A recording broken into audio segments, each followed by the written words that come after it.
ప్రతిపక్షానికి చెందిన గౌరవ సభ్యులు ప్రశ్నలు వేస్తున్నారు, రావట్లే. దాని మీద దాని కారణం ఏంటంటే వాళ్ళు ప్రశ్నలు వేయడం వల్ల మరొక 2 మెంబర్స్ మాట్లాడే అవకాశం పోతుంది.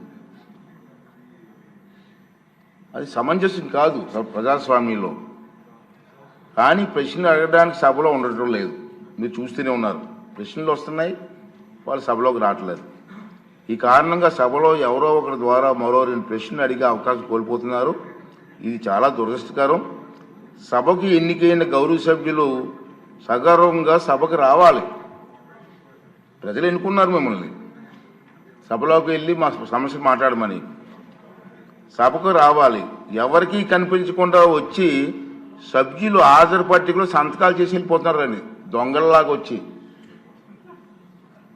మీరు గౌరవ సభ్యులే, ప్రజలు ఎన్నుకున్నారు, మీరు ఎమ్మెల్యేస్.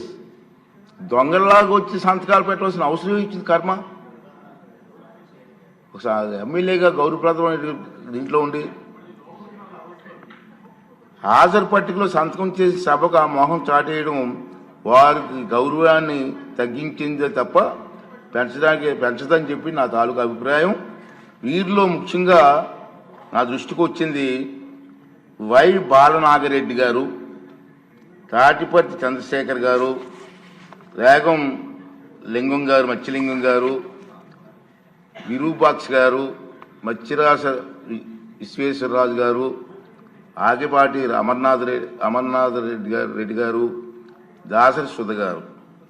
మనం చూసాం. మనం గవర్నర్ ప్రసంగం ముగిసిన తర్వాత, అంటే ఫిబ్రవరి 24వ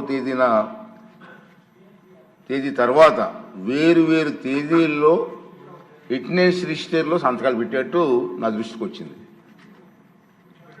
అంత దొంగచాటును వచ్చి ఒక దొంగల మాదిరిగా సంతకాలు పెట్టవలసిన అవసరం లేదు. కానీ వారు ఎవరు కూడా నాకు సభలో కనిపించలేదు. సంతకాలు ఉన్నాయి కానీ సభలో కనిపించారండి మీకు ఎవరికన్నా? నాకైతే కనిపించలేదు. ఇది ఎంతవరకు సమంజసం వారే నిర్ణయించుకోవాలి. మనల్ని ఎన్నుకున్న ప్రజలు మనం ఆదర్శంగా నిలవాలి తప్ప ప్రజలకి, మీకు ఓట్లు వేసిన ప్రజలకి తలవంపులు తెచ్చేలే ప్రవర్తించకూడదని చెప్పి నా అభిప్రాయం. ఈ సభ ముందు పెట్టాలని చెప్పి నేను ఈ 2 విషయాలు మీకు తెలియజేస్తానండి.